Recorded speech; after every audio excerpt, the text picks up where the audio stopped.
How's it going, everybody? I am Donut. This is, of course, a Black Lives Matter, all cops are bastards, and trans rights supporting channel. And if you ain't supporting that shit, then you can get right fucking out of here. This is Thor Ragnarok. My predictions for this movie. So, he's going to search for the Infinity Stones, something to do with that. I rewatched that scene from Ultron to, refresh me. But then also in Doctor Strange, we see that Thor is on Earth. Look, this shit going on with Loki. That it seemed like Stephen Strange went to Thor, so he would have already had to been down on Earth. So I'm guessing that it is something to do with Odin being banished down to Earth through Loki, and then Thor finds out somehow, and that distracts him from his quest of trying to find the Infinity Stones, which I'm not even sure what that would be. Like, what is that quest? How is he trying to find them? I don't know, but that's going to be our opening, probably, is him already doing that. If you want to see my full length, there's only the full length, so check it out in the description below and just watch it. That's it. Synced up. You don't need to download the movie on your end, as all my full length reactions are, so consider getting full length for shows and everything on the Patreon.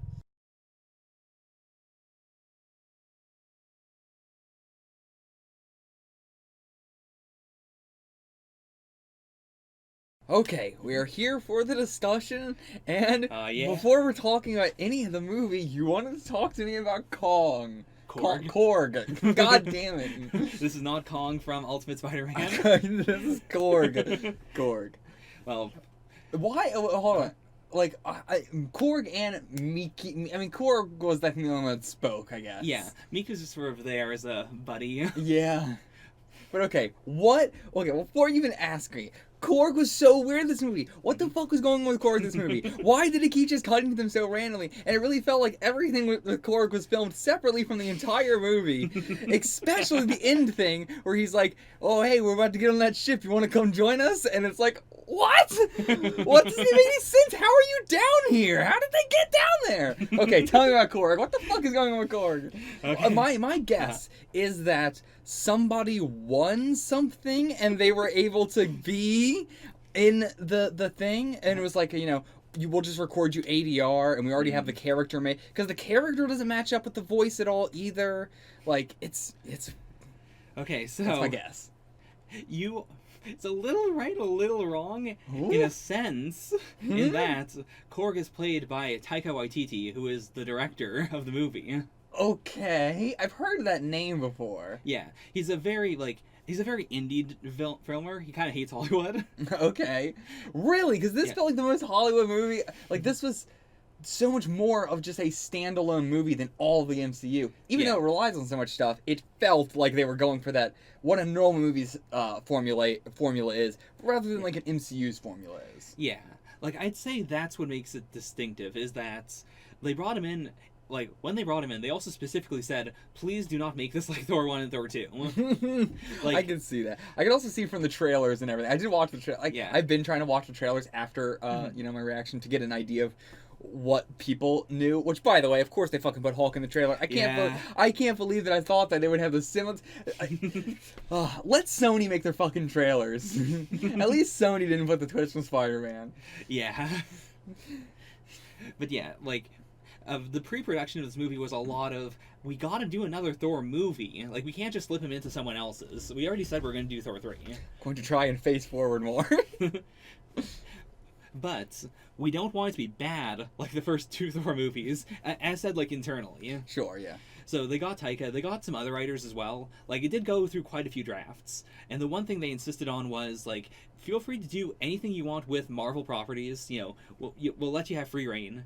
And, like, here's, 1 or 2 things you gotta do to make sure it doesn't, like, conflict with Infinity War. Okay. But generally, it was supposed to be here is a fresh start for Thor. Yeah, this definitely feels like revamping the Thor franchise into Guardians of the Galaxy. Yeah, that I will say right now, the number one thing most people say, without knowing anything else about the MCU, is Ragnarok feels a lot like Guardians. Yeah.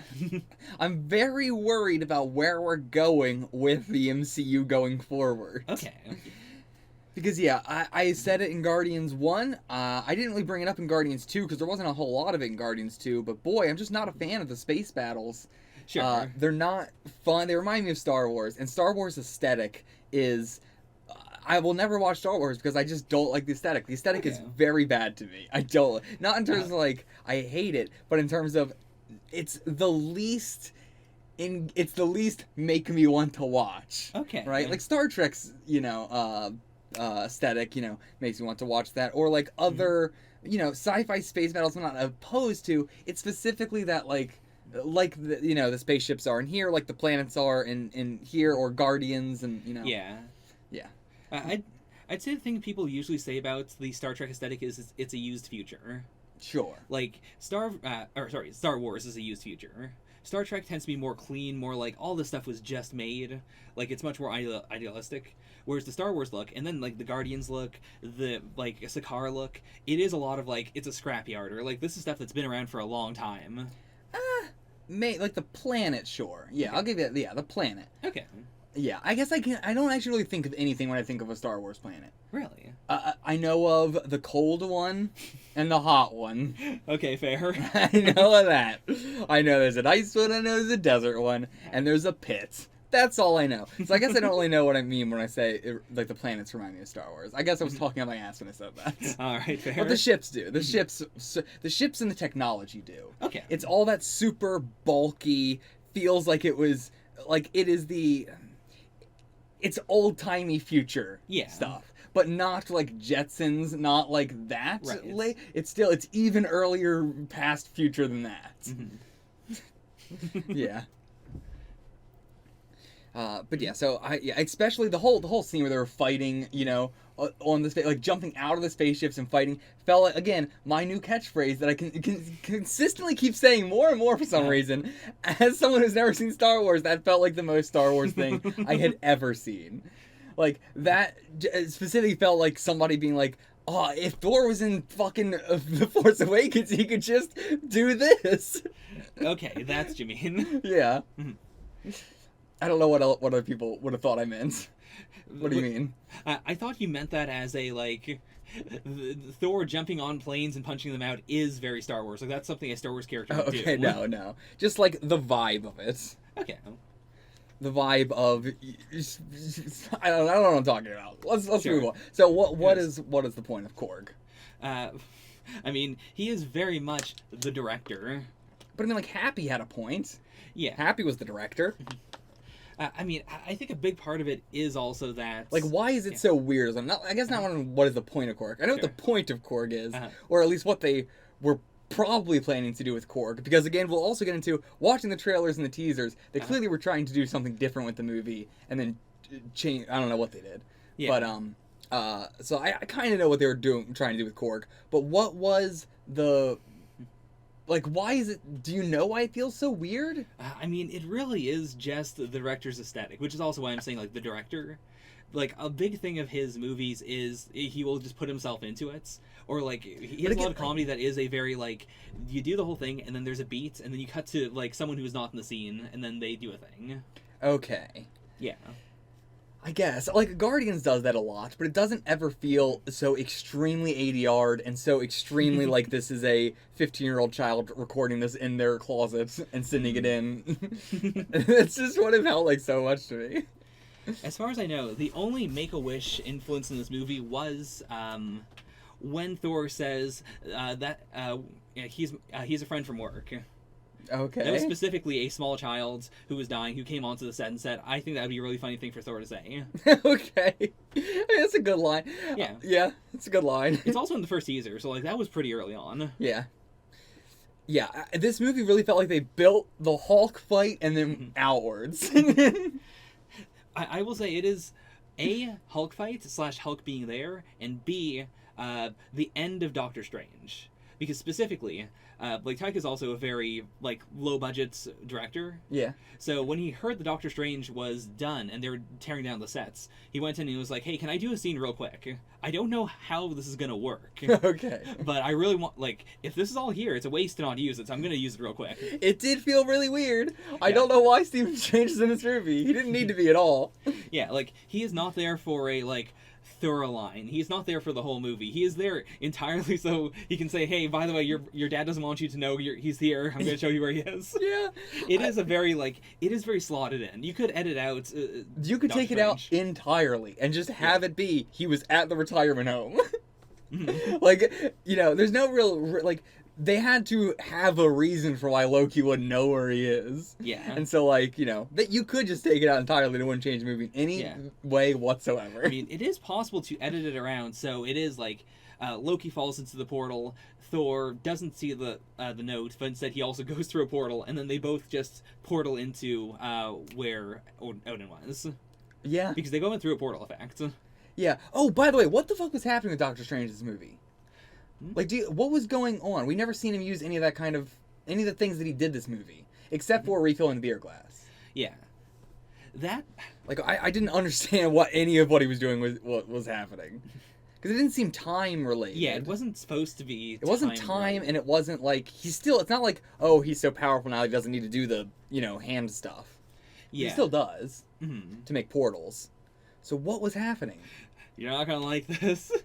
They did do it because they just wanted to show that he had a greater mastery of magic. Okay. Definitely didn't get that. So, like the teleporting and all that and how, different it is. It was just confusing. That's all it was. God, I hate fucking Steven so much. Jesus Christ, I hate Steven so much. I hate him. Get him out of this universe. I know. So... I don't know where to go from here. The movie, for me, there's not anything I really did. If I watched all the individual scenes, I would like them. But it's when they're put together that this ends up probably being very low on my favorite list. I would put this below Thor 1 and 2. Okay. But I also completely understand why some people would put it higher than Thor 1 and 2, if not even, very high on the list. Yeah. I can understand that. And I would say that I really like it for the exact reason you dislike it, which is that it has no scenes that I dislike. Yeah. Like, it is, as inconsistent as it is, it also feels like it was like a 4-hour movie with a bunch of connective tissue, and they kind of just cut out all the connective tissue and just said, you know how this works. Like, what the rebellion on Asgard's kind of like. We just need to show you that, Heimdall's saving people. Yeah. I think... that's what I'm getting at. I really dislike it as an MCU movie, and I really dislike it as a live-action movie. But I really like all the scenes by themselves, and I really like it as a movie that's not connected to anything. Okay. If I picture it as that, I can like it a little bit more. If I picture it as an animated movie, I can like it more. Okay. Because it works way more as an animated movie, I think, than it does as a live-action MCU movie. Okay, I can see that. Especially the bridge battle stuff. Boy, that bridge battle stuff. Oof, that should have just been animated. If that just cut to animation at that point, I think I would have been more happy. That was so weird. There were so many just really awful shots in there. Like when Korg and Miki are fighting. Yeah. Especially the Miki. What is this? I keep saying Miki. It's Meek. Meek. Especially the Meek was just...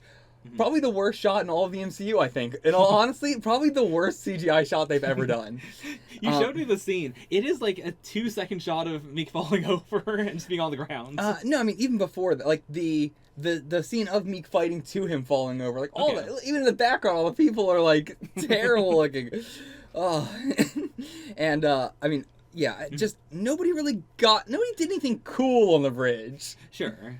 Like, the Valkyrie didn't really have to do anything cool. Heimdall didn't get to do anything cool. Loki got to almost drop his helmet and pick it back up. He stabbed people with that. That was cool. Oh, he stabbed people with the helmets? Yeah. Oh, I didn't realize that's what he was doing. But yeah, it really seems like there was a lot more that they were doing in the teaser trailers, and they just didn't have time for it in the movie. Yeah. Because, like, Heimdall gets a fight in the teaser trailer. Loki gets a fight in the teaser trailer. But both those specifically was what I was looking at the teaser trailer. I was like, well, that was what I was... Like, especially Heimdall. I was very hyped for Heimdall the whole movie, and he didn't get to do anything. Like, I mean, he didn't get to fight, is what I mean. Yeah. You know? Like, last movie, he was extremely strong. Yeah. And, you know, the fact that he was exiled and everything really makes it feel like, you know, they are very afraid of his strength, aside from everything else. And, yeah, he didn't get to show it. Yeah, it is really surprising. He got overwhelmed by, like, 3 dudes. Yeah, and he has that fight in the forest, but it's not that impressive of a fight. It's Yeah. like, he doesn't really sell the idea that all of these people are non-combatants, and he's the one person fighting, and he is able to, you know, keep them all safe. Yeah, it was not impressive. And yeah, Loki as well seemed to... Loki in the teaser seemed to be like he was helping Heimdall in the movie or something. I don't know what was going on there. But he was like in the forest, you know, Right. doing some stuff with his knives. Yeah. I don't know what that was about, but... Yeah, we don't really know what, like, a lot of the earlier drafts were, but a lot of them do seem like they were just kind of like all the components of the movie were all there. It is just like how much time each of them had shifted. I would say the big thing that was taken out from the movie that was in the teaser trailers was the rebellion. Yeah. And I don't need... that is, I would say, the only thing in the movie that I really dislike. No matter how I view it, I hate it. It's pointless. Right. It's solely for Infinity War. That's all the reason. Okay. Because, like, they are on the same ship, right? Like, everybody's on the same ship at the end of the... It is the big blue ship, right? Yeah. Yeah. So yeah, like, the rebellion seemed to be, like, their plan was, let's start a revolution so that way it will distract everybody and we can get out of here. But it doesn't. You know? The revolution doesn't actually distract anybody. They're all still going after just Thor and them anyway. And then they just kind of... They're like, all right, here's guns. Now we're on a ship. Now we're here. There's no in between. And then also, why are Korg and Meek on Asgard? Why are Korg and Meek on Asgard? They went to help. But how? They were the ones who brought the big ship. But the big ship was so far away. Like, you had to still bring it closer for anybody else to come off. True. That's what I say. Loki wasn't even on Asgard. How the fuck? That's what is so weird to me. Yeah, you're right. I don't... It just feels like all those scenes are just planted into the thing. But yeah, I don't know what else to say. Where do we go from here? We've just been kind of all over the place. We haven't really been going in any order whatsoever. Okay. So I'm not sure if we want to start going in order now, or if you want to go to, you know, you guide me. Okay. I'm going to go back to the director for a bit. Like, I want to do all of that stuff first, because I feel like that's going to flavor everything else. You give me all this. So, Taika is the first Maori director in the MCU. Like, he is... Sad that this is what we got out of it. Yeah, like, he's half Maori, he's half Jew. Most of the people on Sakaar... She said it so harshly. Yeah. I mean, I will say, like, that does play into the plot of the movie. Okay. But, like, before any of that, I just wanted to say that, you know, like, most of Sakaar is full of, like, indigenous people. It is a very, like, Australia-focused, indigenous-focused, like, set. Yeah. But then it's also very Roman and very, like... As you said in the reaction, it is supposed to be a place where, like, things just kind of, like, fall there. Yeah. The only things that are really, like... Yeah, when we first get introduced there, I was like, okay, so that's what I was thinking of, like, Aboriginals. This is very, like, also, like, African kind of, like, with the masks they had on. Yeah. But yeah, like, very indigenous people sort of thing, especially also with the big building that, what's his name? The main guy, the Grandmaster, that he's in. But then, yeah, then we start getting, like, all the people are very... like, the gladiators are all very Roman-esque, and then the, like, military force or the police force or whatever, I can't remember, but they were, I can't remember what they looked like, but they looked like something specific as well. I can't remember what it was, but either way, I think it was, like, Asian, maybe I'm thinking of. They may be, yeah. But either way, yeah, like, the vast majority was very, you know, indigenous, but then there's also, like, all this other stuff spread in, which is curious where they got the vast majority of their indigenous culture from then. Yeah, because we also know Grandmaster is the first person who was there. Yeah. Like, he's there, he's the reason why Sakaar has this whole history, because he was personally there, like, shaping it all. Yeah.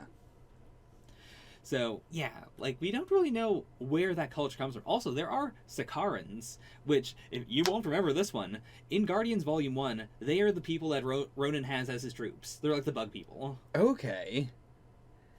They're like... Gotcha. Yeah. Interesting. I mean, that's a nice tie back in. Yeah. Drax calls them paper people, Yeah. which then very mildly ties into, of course, what Korg's big rock paper scissors joke, where Oh, yeah. He- I didn't think. Or obviously, I wouldn't have thought about that, but that's Yeah. a great one. it's because he's a rock man who was stopped by the paper people. Also, he tried to start a rebellion, but he ran out of flyers, which are made of paper. So again, the paper beat him. And then at the end of the movie, he kills Meek, but then he doesn't. Then he doesn't. Oh, yep, that was the thing. I don't have Yeah. anything to say about it. Also, the reason why, like, that also is not his voice for Korg. Like, that's not his natural voice. His voice Okay. is based on, like, Polynesian bouncers. Okay. Like, whenever, like, he has said that whenever he, goes to a club or anything and he sees a bouncer who is Polynesian, they tend to be, like, very big people with very soft souls. Do you know why they like designed Korg the way he's designed? Partially, like, Korg and Meek were both redesigned from the comics in order to do the rock, paper, scissors joke. Like, Korg is Okay. more rocky, Meek is more of scissory. That does make sense because I think that is the biggest. That's what I've been trying to nail down here. Yeah. Why is it so weird? And like that is it because they didn't. They were just like they weren't trying to make it like what's his name? Taika. Taika. Yeah. Like it was just here's a design, you voice it. It was also, I guess part of it's also that it is supposed to be the opposite of his look. Like, he could do the very soft-spoken voice, and so they wanted a very, like, rocky, not monstrous, but, like, big exterior that doesn't match it. Right. But I mean, we get plenty of that in Guardians of the Galaxy, True. and it was fine Mhm. because it's supposed to. When you're casting a voice for Morpheus' character is not humanoid, you want that voice to fit. This voice doesn't fit. And it's not because it's high pitched. It's not because it's, it is just simply because they didn't design the character after the voice or design the voice for the character. Sure. They just sort of had a voice and they had a character and they just put them together. Like, I would disagree, but I get that, it is discordant in a way you don't like. Yeah. Like Meek's fine. Yeah. Meek doesn't feel weird. Hmm. There was also Surtur is also was that his name? Surtur. Surtur was also the same way. Do you know Okay. what was going on with Surtur? No. Same thing where it's like I don't think they matched up the voice with the person. Okay. It feels like they just had Surtur and then they got somebody to voice him, Okay. as opposed to like Dormammu. I wouldn't have been able to guess that Dormammu was designed to look like Stephen Strange, but or Benedict Cumberbatch. But the fact that it is why it feels natural that voice is for that thing. Sure.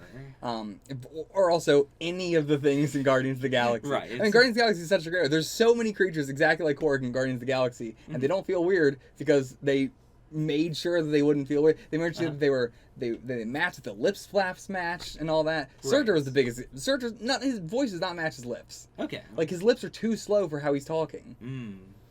So it has this, it has this animation vibe where it's like it's not real. It's not there. Sure. And I think that's a lot of this movie. A lot of this movie doesn't feel real. It feels Right. animated. Yeah, like, I would 100% agree. Yeah. Like, I think that is also a very, like, maybe not specifically it feels animated, but I do think they definitely went for a more conscious, like, the first two movies were more Shakespearean. They were more, like, down to earth, but with, beings that are godlike. Whereas Ragnarok really goes for more of a very bright, very, like, lots of CG that is also, like, specifically not the realistic CG they use for some things. Yeah. It is very much the, like, bombastic CG. It is the big, like, cartoony CG. Yeah, and like very basic, very extremely lit, Yeah. which is not. I mean, I can't fucking do CG, but it's not great. They're not doing great at the like extremely bright CG. Like Miki on the bridge, it was so bright that you can see.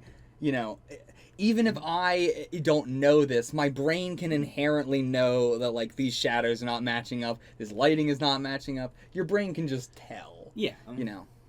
And when it's I used to say that it was very difficult for me to tell when something was CG before. Uh-huh. That's because I used to watch a lot of old TV shit, and so it's old, and the older it is, the harder it is to see. Whereas when it's more crisp like this, you can see all the flaw. My brain that's what you mean. immediately is able to tell. Okay.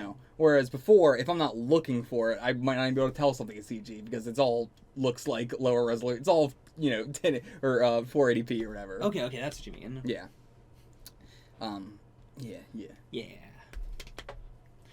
Before I forget, I said the first thing that they like the first thing they were thinking of was the Stephen Strange thing, just because it was the first thing they shot.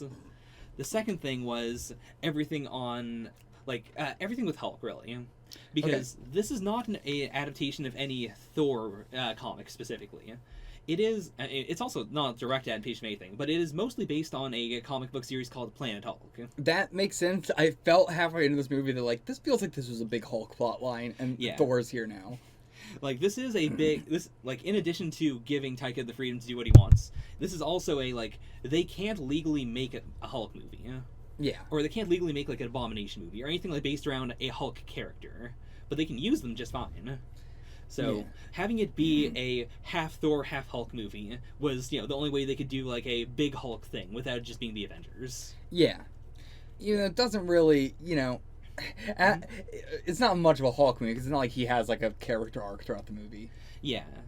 But still, this is the best we're gonna get out of a Hulk movie. Mm-hmm. And yeah, I'm glad because again, I wasn't expecting to see Hulk until Infinity War. I also think Hulk really suffers from being under directors that have very strong voices. I'd say Joss Whedon, Taika Waititi, and James Gunn all have very strong voices in that when they write characters, most of the characters sound like it is that guy doing, talking to himself. Yeah. The responses are very similar. It feels like one person running around in a room doing accents. Yeah.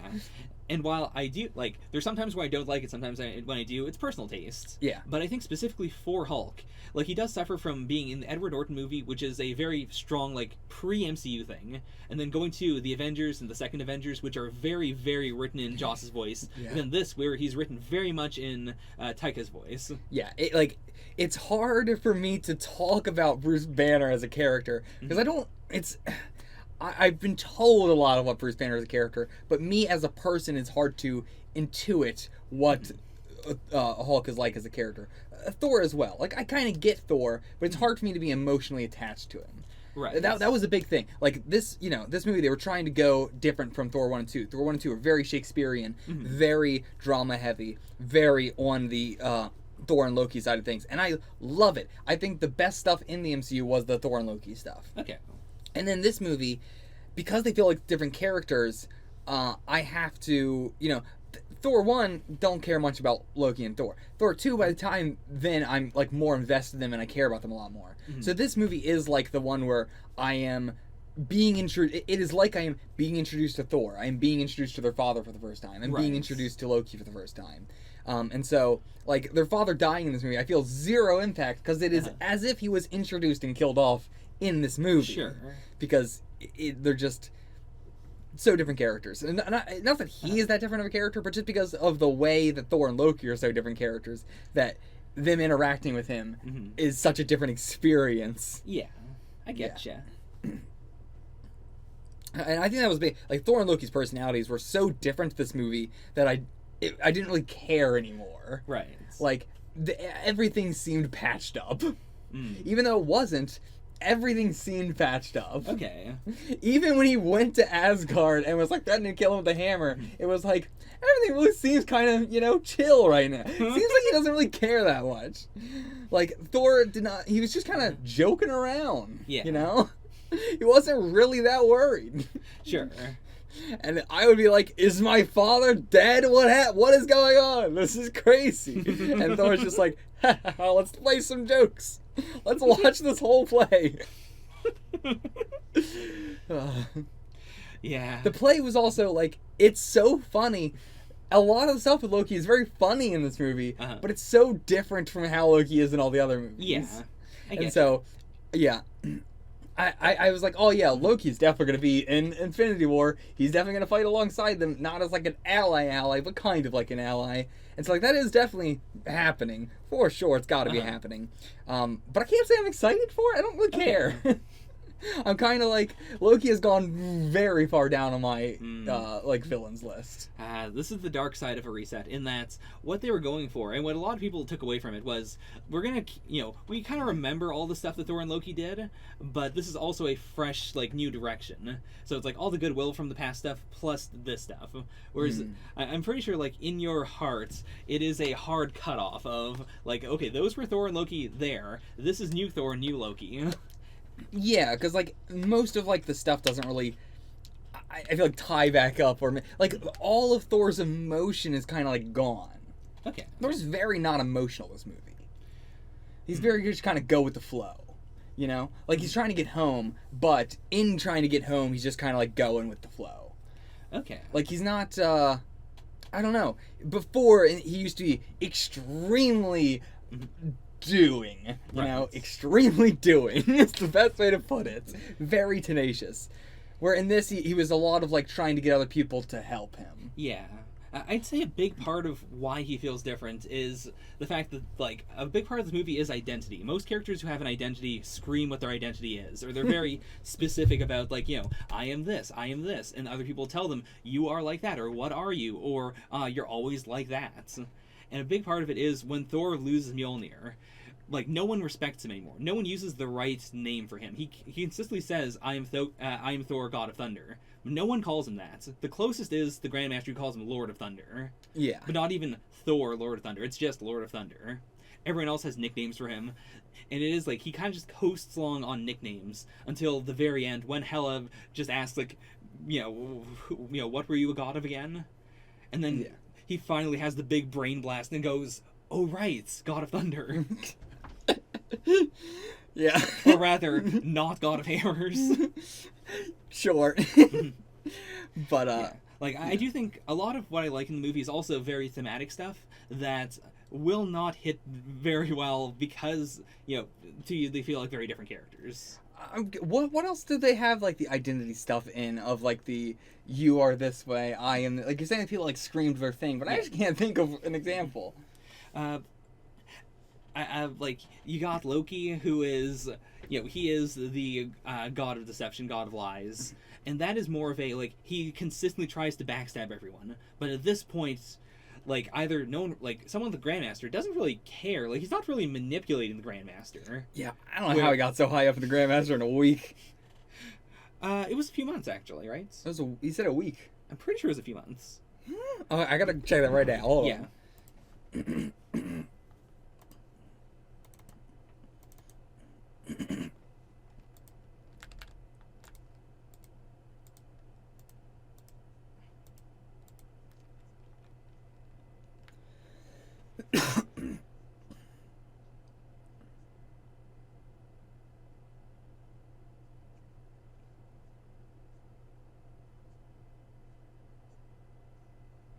Okay, so they just say weeks ago. Yeah, it was weeks ago. But, yeah, so not that long. Yeah, like, maybe a month or two at most. Yeah. But probably like a month. Which also felt so forced. The time dilation is... It's wonky, because it doesn't change going out. Alright. I mean, I guess it is just, when you are there, it is longer. Like, I guess. Like, Hulk went in around the end of Age of Ultron, and then he was there for like 2 years. Loki went in right before Thor, and he was there for a few weeks. How long has it been since Ultron? The Sokovia Accords were, I believe, it had to have been more than a year. Because Thor also says that you've been gone for 2 years. Yeah. So how would Hulk be in there for 2 years and also be gone outside for 2 years? And also how... to be fair, actually, we don't know how long Hulk was there.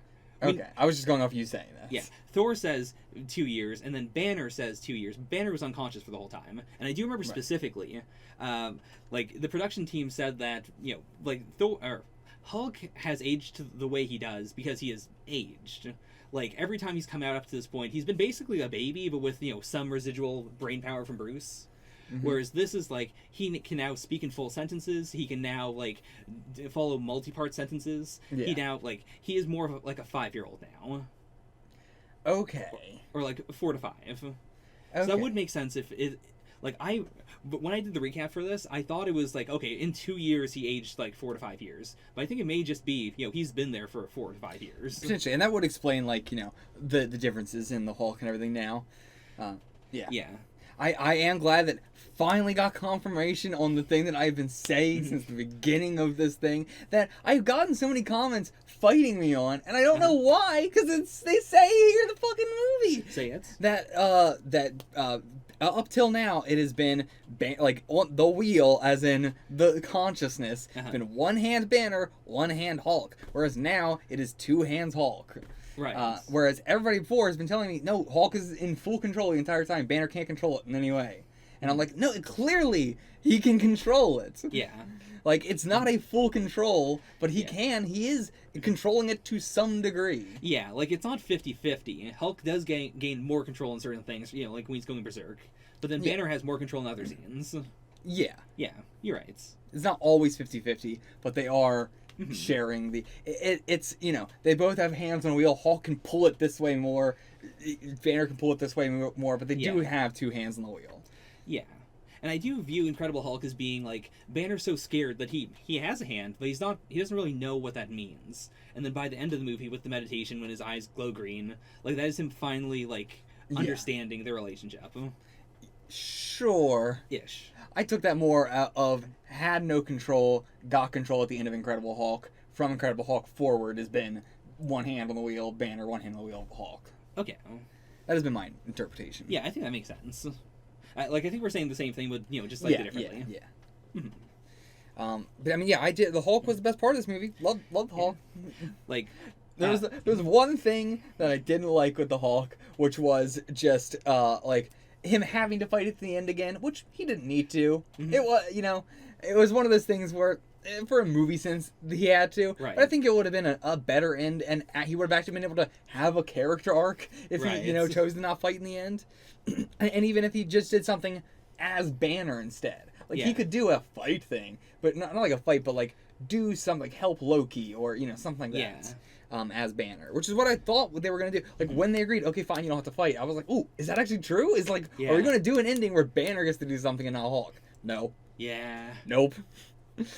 But yeah, I wish they wouldn't have had him fight at the end. That was the only thing. Also, that seems so goofy where he falls, hits the ground, and then the thing is running, and there is a split second where its leg passes in front of Banner, and then it's immediately holding him as the leg, passes him. Yeah. It's impossible. It's, again, one of the, like, Skurge and the guns, the infinite bullets. If it was animated, I wouldn't be as, like, this is so dumb. Yeah. There's a weird, like, suicidal energy to a lot of the movie that I don't think they really capitalized on, like, for Banner specifically, in that Sakaar takes in things that are lost and unloved, which is, like, the only explanation we have as to how the Quinjet got to Sakaar. Yeah. Like, the vibe of it is supposed to be, if anything kind of gets disrupted, like, if you end up lost, if you end up unloved, then... You just portal in there somehow. Like, there's just tons of portals, and they all lead to Sakaar. Yeah, it's interesting. It works on a thematic level, but not really on a scientific level. Yeah. Then also, it isn't, like, the place you go. Like, the Guardians... by the way, the scene in Guardians 2, when they're warping, and they see, like, there's one planet where there's, like, a gladiator fights, that was supposed to be a reference to this. Oh, okay. It doesn't look anything like it at all. It's just, like, they didn't know what the arena was going to look like. Or, So like, they just made a barren planet. Yeah. Like, in Planet Hulk, it isn't, like... the Grandmaster has nothing to do with Planet Hulk. Okay. The plot of Planet Hulk is the Illuminati on Earth, who are a bunch of, like, rich, or, like, brainy heroes. Like, Tony's in there, Mr. Fantastic's in there, like, bunch of smart boys. All decide Hulk is too much of a threat, we're gonna put him on it, we're gonna drug him, we're gonna put him on a missile, and we're gonna shoot him into space. He ain't coming back. Jesus Christ. The only Namor is the only one who's like, if he comes back, he's gonna be real pissed. And they're like, of course, Namor, the one man who's still... I can't wait for them to make a movie about Namor. I love Namor. I feel like all he wants to do is kill a white man. I love Namor. I feel like it's gotta happen. I mean, small digression, but yeah. Anyways, so put him in a rocket, shoot him into space. He ends up on this planet that is very, like, very primitive, called Sakaar, where it's like, it's a very big might makes right planet. Okay. So he lands there, he makes some friends. That's where Meek and Korg come from. And then they overthrow the king. Hulk becomes new king. The planet is immediately lethal if Bruce were to turn back. So initially he's like, okay, I'm gonna be Hulk, and that turns into Hulk having full control. Okay.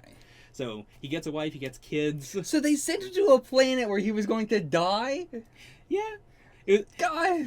It was half he's gonna die, half like he's just gonna be there forever. It's fine. So he gets a wife, he gets kids, he becomes the benevolent ruler of the planet. Like, a big part of that also came up in this movie is that this is the first time we've seen a calm Hulk. He's like, so happy. Yeah, like, not just a calming down Hulk, which is what they've been going for before, but a specific, like, he can be happy, he can be feeling only good emotions and still be Hulk.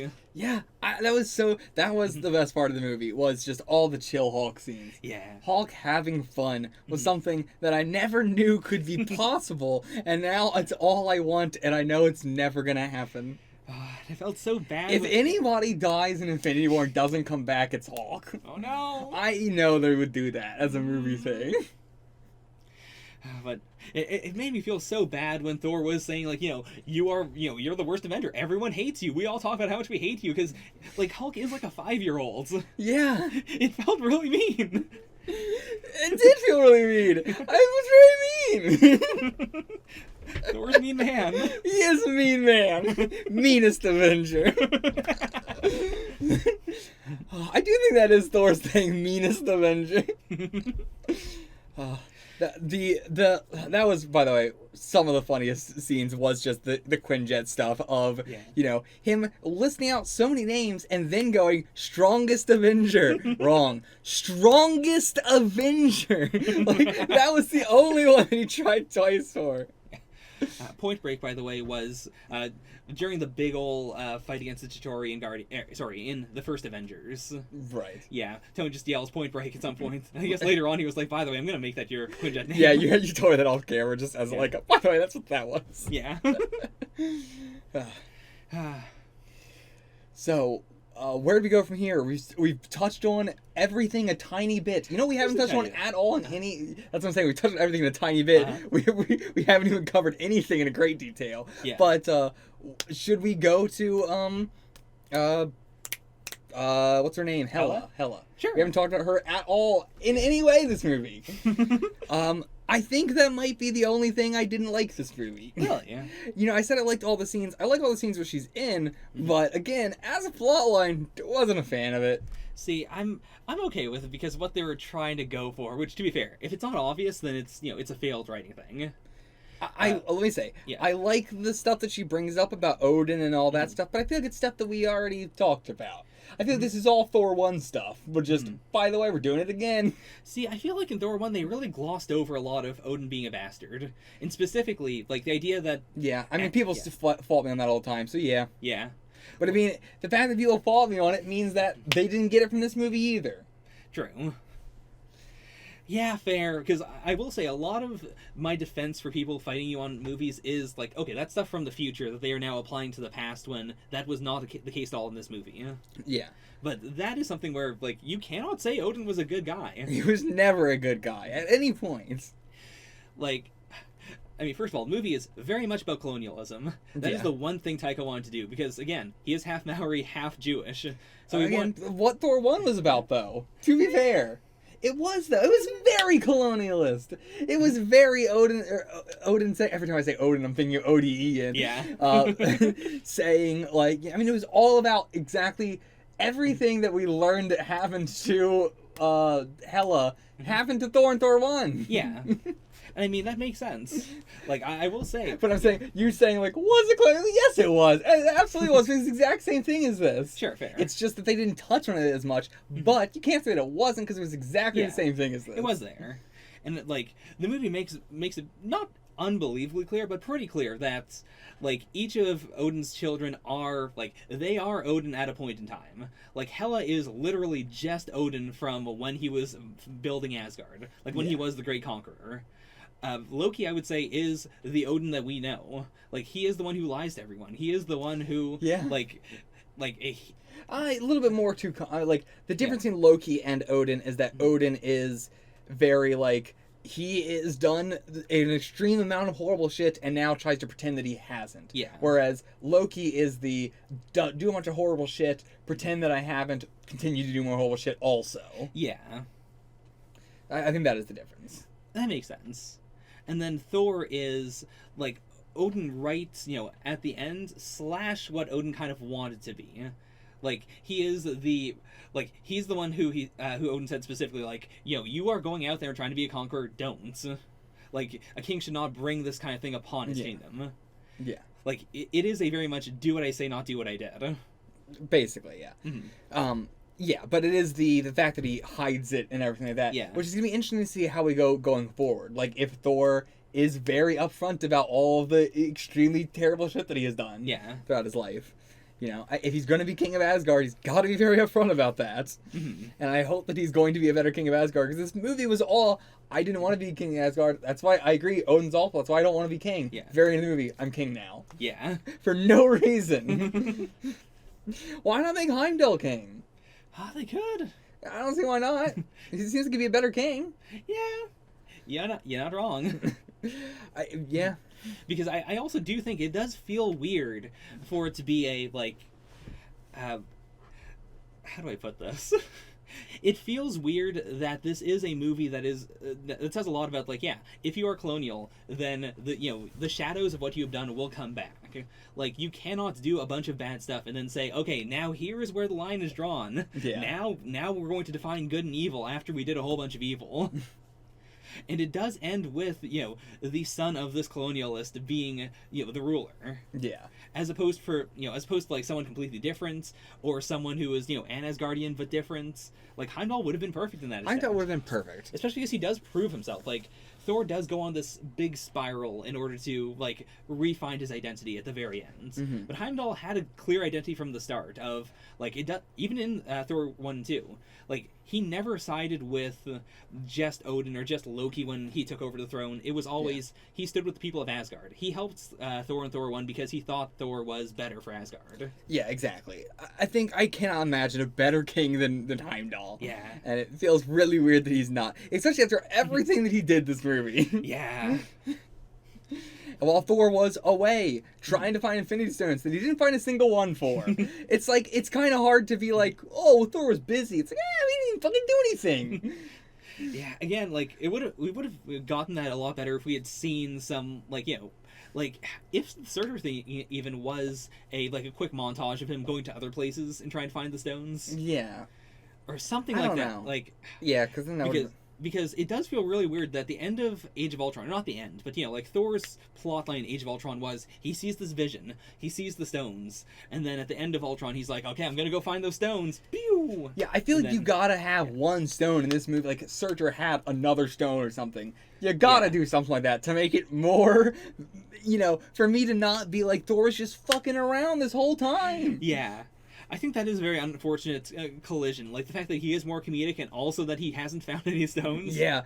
Boy, like, I would say one line into the movie, I was immediately like, okay, so we're doing a different character for Thor. Got it. One line into the movie, I was immediately like, got it. Yeah, like, the whole start of the movie with him talking to the skeleton was also very much done for the ads. Oh, yeah. It was like, here's the trailers. Yeah. Or, if not that, then in the same way that...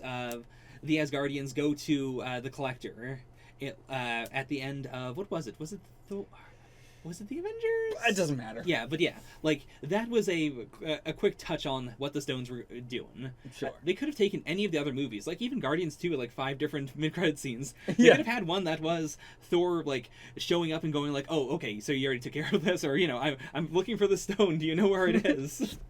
Yeah. But yeah, that's not super... Or for him to be like, oh, that's one of them. Doctor Strange, the man I'm speaking to? I know I was looking for the stones, but that's one right there. You raise a good point. You'd think that he would have known that. I mean, it's in something else, but still. Yeah. The fact that he had the vision and everything. Yeah. Either way. Anyway, Mhm. it's also extremely weird that this is the movie about colonialism and all that. We have the immigrant planet, or like, Immigrant song?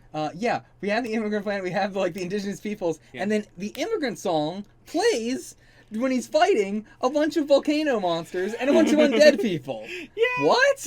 It's a weird one. And it has no, like, even in the second there has nothing to do with immigration. They're not immigrating. They're exmigrating. What is that called? Emigrating. EMI. Yeah. So, like, yeah, I don't know what the fuck the point of that was. Really good song. I love the song, but I don't know what the point of playing it if those 2 points was. I can also say, before anything happened, like before the director was chosen, Taika got the movie by making this mashup of like a bunch of other movies plus the Immigrant Song in order to get across like what his movie would feel like. Okay. Like it was that like he envisioned it as being sort of like a travel movie.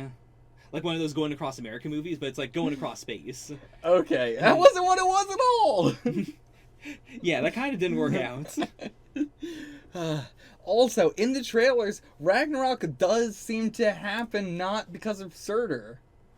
Like, it seems like Hela causes Ragnarok in the trailers. See, I think that was intentionally fake.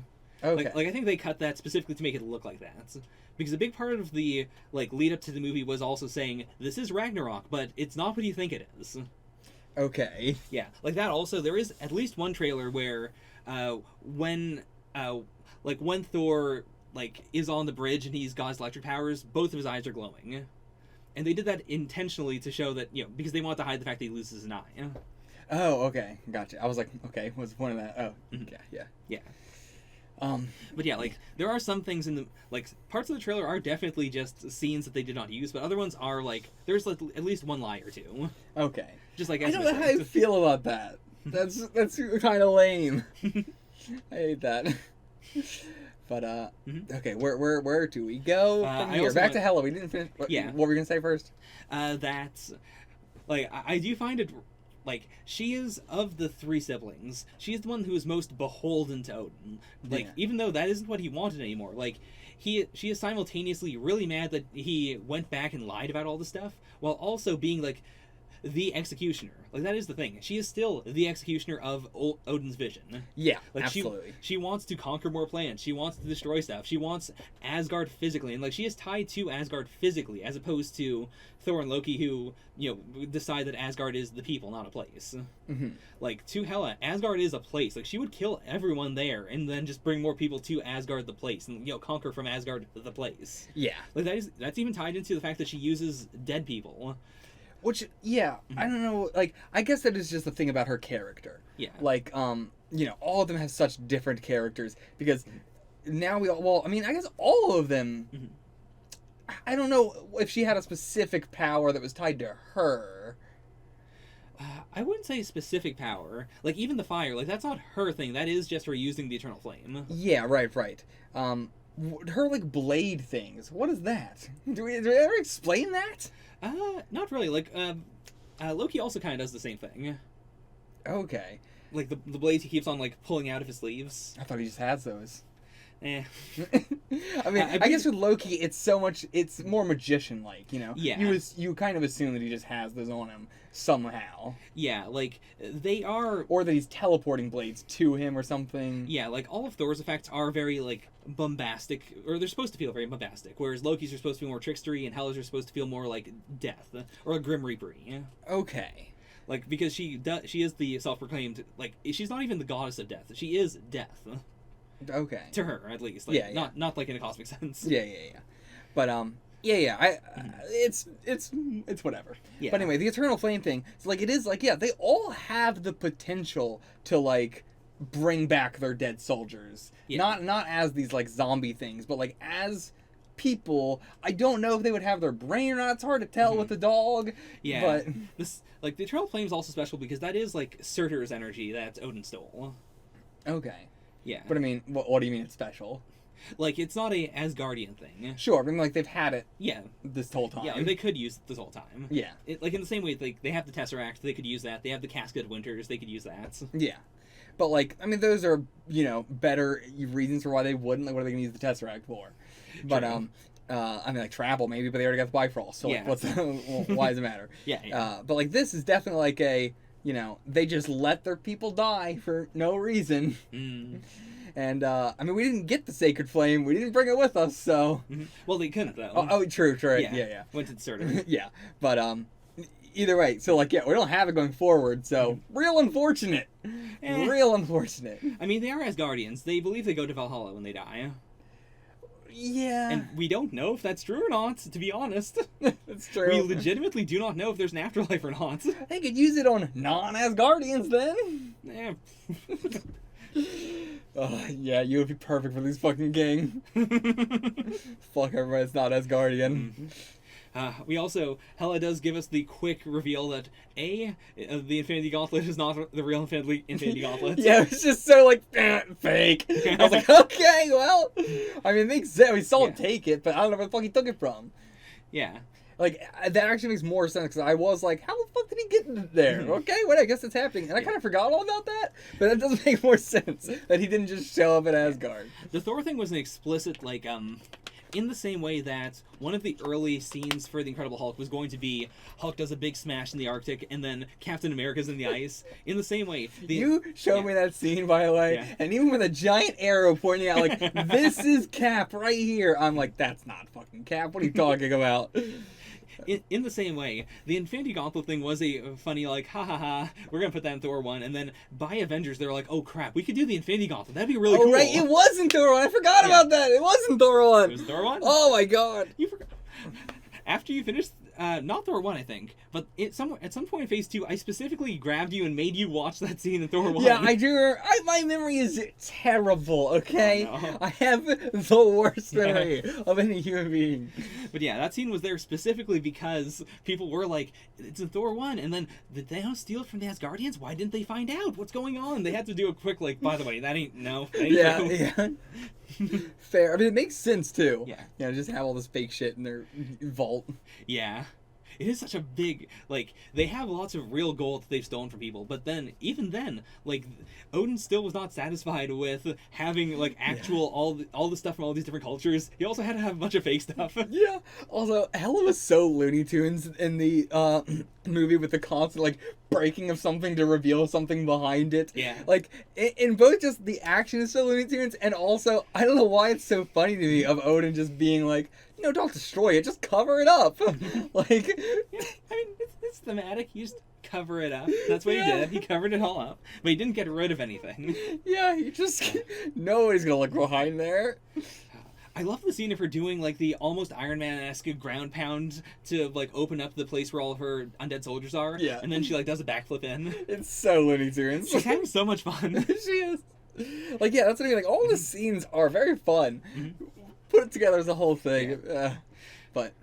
I think it also helps that, like, upon a few rewatches, like, I've just internalized how cartoony it is, and I do like that feel from it. I don't like live action things very much. I do like, the only reason I would want, like, a live action adaptation of any cartoon or any comic or anything is because I want to see the cartoony comic-y thing. It's not because I want to see some old man with a shirt that looks kind of like Sonic the Hedgehog. No, see, I am way more like that. Like, I would much rather just see it animated if I want to see the comic stuff. Sure. But yeah, and I the reason I brought up the Executioner thing is because I do find it almost sad that she brought on Skurge anyways, because she doesn't need an Executioner. Like, she's very much capable of committing to her own vision, but she wants, like... Back in her day, Odin had the big old spiky hat, and she also had the spiky hat. Yeah. Now she wants to have an Executioner, even if she knows, like, this guy isn't good. Yeah, he's terrible. He's so lame. God, I love... Like, the ultimate scene to explain Skurge is the first scene where he is operating the Bifrost, and he's got some chicks, and he's like, yeah, I'm gonna impress these chicks using the Bifrost. Just shaking the shakely. Like, it's so weird to have, I can't remember his actor's name, but... Carl Urban? Yes, Carl Urban. Yes. So, like, as soon as I saw him, I was like, okay! Like, that, I think, set this... They could not have had any other actor be there operating it to make me go, like, okay, crazy shit's been going down at Asgard. Oh, yeah. You know? Like, that was such a great introduction. Yeah. Man, I mean, one of the only things that really puts a bad taste in my mouth is the way the Warriors 3 died. because it was this like Hela rocks. Oh yeah, they did die. They did die. They did die, I guess. You were shaky about it halfway through the movie, like when one of them was still alive. Yeah. But no, they all died for real. They did all die. What? Sif is not in this movie at all. Sif's actress is busy. Uh-huh. I'll just tell you that one. They can explain it in Thor 4. She dead. She died there. Sif better be dead. If they try and bring Sif back, I'm going to be furious. Okay. My wrath will not know bounds. It would feel because also that we do specifically have all of what is the the remnants of Asgard. Yeah. Like the ship at the end of the movie has everyone from Asgard. Like, and that is important both realistically and thematically. It would feel really weird if they're like, by the way, Sif is somewhere else. We didn't talk about her. Yeah. We forgot about her. Oopsie. It is so fitting that the one Thor character that crossed over with Agents of S.H.I.E.L.D. is now also just not even in the movies. Yeah. It's like as soon as you touch S.H.I.E.L.D., you're just not canon anymore. I can't believe that. What is the opposite of Midas touch? Just touch it and you're gone from the universe. Poo-poo hands. The shield's got the poo-poo hands. No. I really like... What I like about Hela is just how similar all of them are. Hela, Odin, Thor, Loki, how very incredibly similar they are, and how much overlap they have while having, subtle differences. Yeah. And I think that's really good. But like as a villain, Yeah. whatever. Like I like her a lot as this thematic thing, as she is the shadow of Asgard come back. She is the consequences. You can only push that stuff off for so long. And in order to get rid of her, like you cannot get rid of her and still keep all the things you obtained through conquests. Yeah. Like if you're going to make up for the fact that you did a lot of shitty things in the past, you also got to give up the things that you have now as a result of the shitty things. You have to. Like that is such a big thing. Like that is why people are so against reparations, because it is just like we would have to give up trillions of dollars, but at the same time, like that's because there are people out there who do not have trillions of dollars worth of stuff because they're they come from a family of slaves. Who, it is this happened so long ago. Yeah, and it still hasn't been I can't word. And like it's controversial as to whether it would work if you just did a big influx of money, but surprising, like more people than you would expect would say it would, because it is a fundamental like would it fix things totally? No. Would it fix things? Would it improve things? Yeah. Like it would be a paradigm shift. Yeah. That's the main thing, and that's also why it's scary for a lot of people. Yeah. Absolutely. Mm-hmm. But anyways, so I do appreciate this. And the movie ended with just a straight out, all of Asgard are now refugees. And he had to pay an eye as well. Yeah. He paid a physical cost, and he paid the entire kingdom getting destroyed as well. Yeah. And it is this Hela's been trying to make herself more like Odin, like the Odin she remembers. Yeah. To her detriment. Whereas Thor becomes a little more like Odin when he loses that eye, just visually. Yeah. But it isn't a good thing. It is a it is a loss. It isn't a in mythology, Odin is said to have sacrificed his left eye in order to, his right eye, in order to gain half the universe's knowledge. Okay. It was this intentional thing. Gotcha. And in the MCU, who knows? But with Thor, it is a specific this isn't a sacrifice. This is just a wound. Yeah. It is a straight up just loss.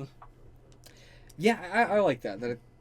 I'm glad that it wasn't some other I suddenly became so powerful that my eye popped out of my head.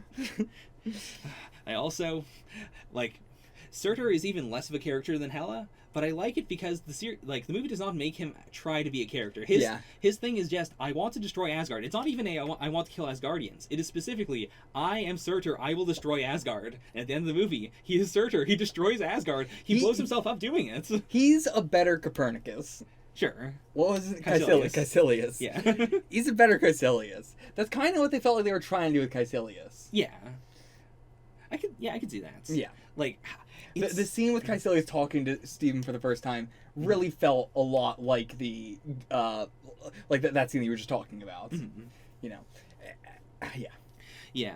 It's something where I personally have a weakness for like the inevitable or characters that are almost like just a concept as opposed to a real person. Yeah. But I do think you do have to commit I mean, to that also, to do it is that. the, like, what I mean specifically Okay. is the, how Surtur is this, like, bigger than, like, extremely concept-y kind of character, but is being fucked with by, like, Thor throughout it. Just as, like, they were trying to do, like, Caecilius, like, him being this very serious, extremely serious character, trying to tell him the plot as he keeps, like, you know, fucking with him and interrupting him and stuff.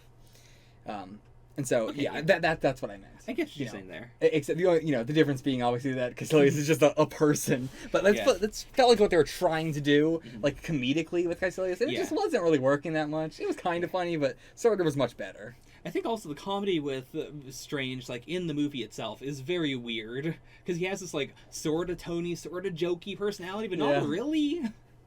Yeah. Yeah.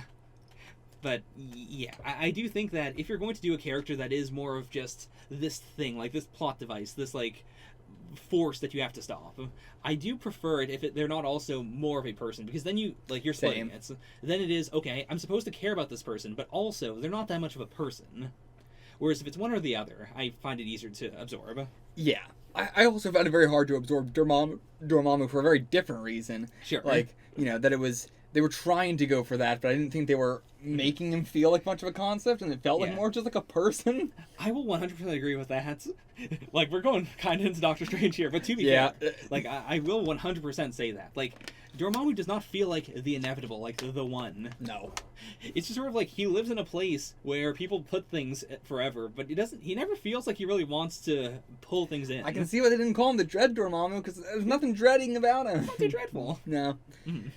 I think there was also, this movie, there was no, during fights, I didn't feel like I was, like, worried about any fights. Right.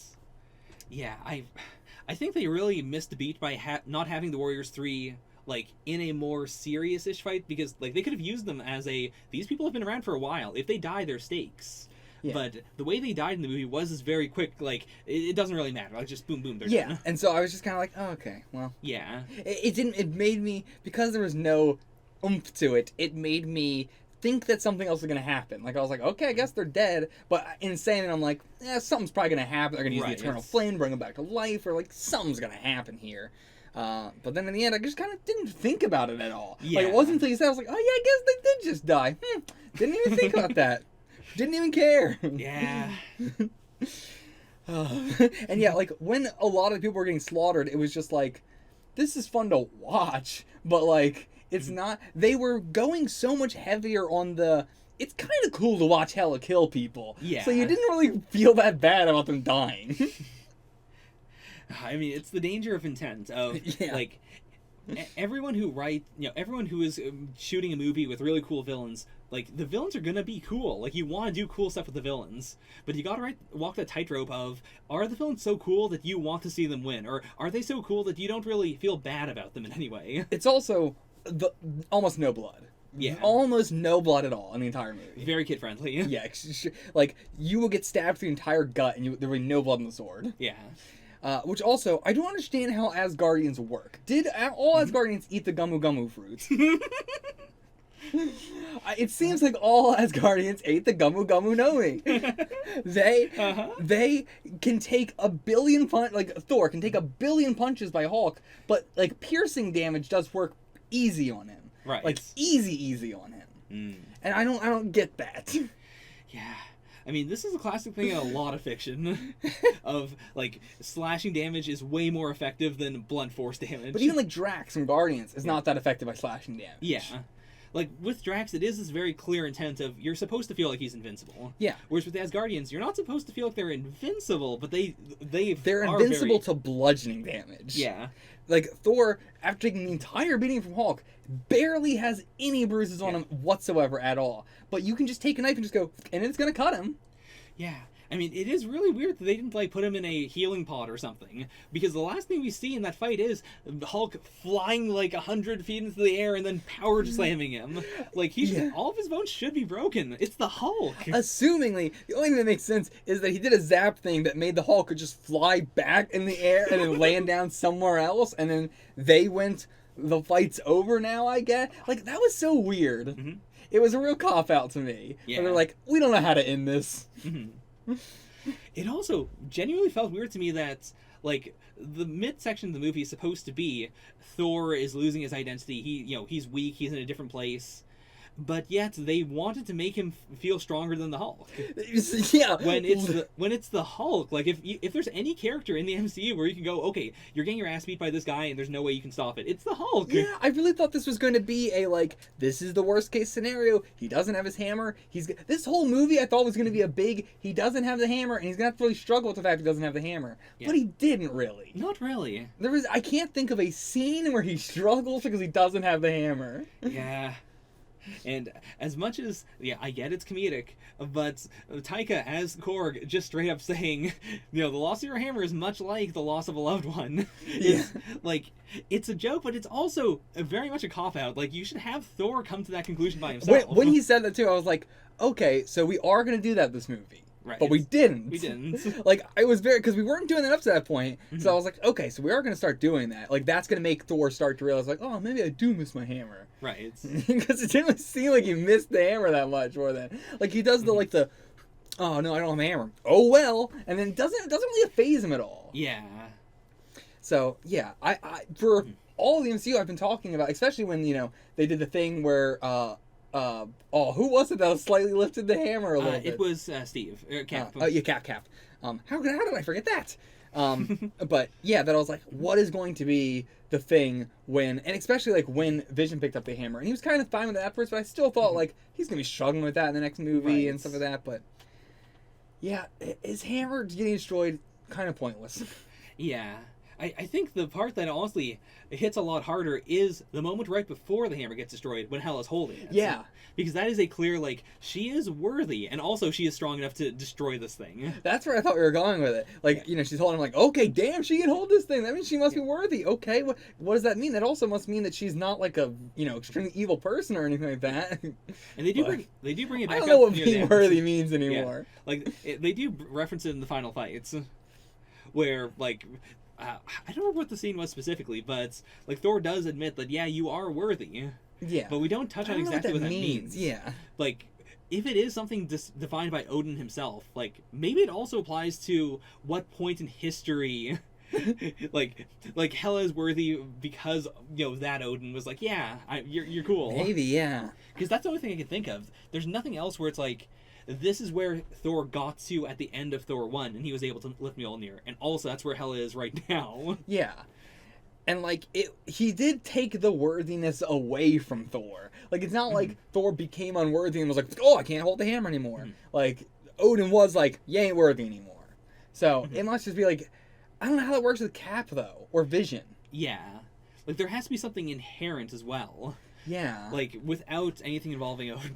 But that doesn't make any sense, because Odin definitely took away the worthiness from Thor. But I guess he got the worthiness back, to be fair. Yeah. It's not like Odin gave him it back. Yeah. I guess it was... I guess it's more of a, like, temporary suppression. Like, you gotta prove yourself again. Yeah, I guess. Yeah. Mm-hmm. Once you're worthy forever, unless Odin takes it away, I guess. Yeah. But you have to be... So, like, Hela was worthy at one point. Yeah. That's really all that matters. I think that works. He just never decided to take away the worthiness from her when he sealed her away. I mean, he did take her away into a different dimension. Yeah, but you might as well, also do that. Fair. I did write, of course, that... wait, we didn't talk about Thor's biggest loss. Oh. Not the eye, the hair. Oh, yes, the hair. I wanted to actually ask that. Mm-hmm. What were people's takeaway from... Like, also the trailer. Because in the trailer, he just has short hair. Yeah. They didn't even make a joke about it or anything. It was very mixed, but it was also this, like, from the trailer, everyone knew that. Like, in all the posters, he doesn't have the long hair anymore. Yeah. It was this very clear, like, okay, this is different, like it or not. Yeah. So by the time the movie came around, anyone who was going to watch the movie had already accepted the hair loss. I'm very upset because we seem to be tying directly into Infinity War is going to start immediately after this one, which means I'm going to have to fucking deal with short hair Thor through Infinity War and probably Endgame as well. I mean, you don't know that. Maybe he's gonna, blow real hard and it comes back out. Let's go!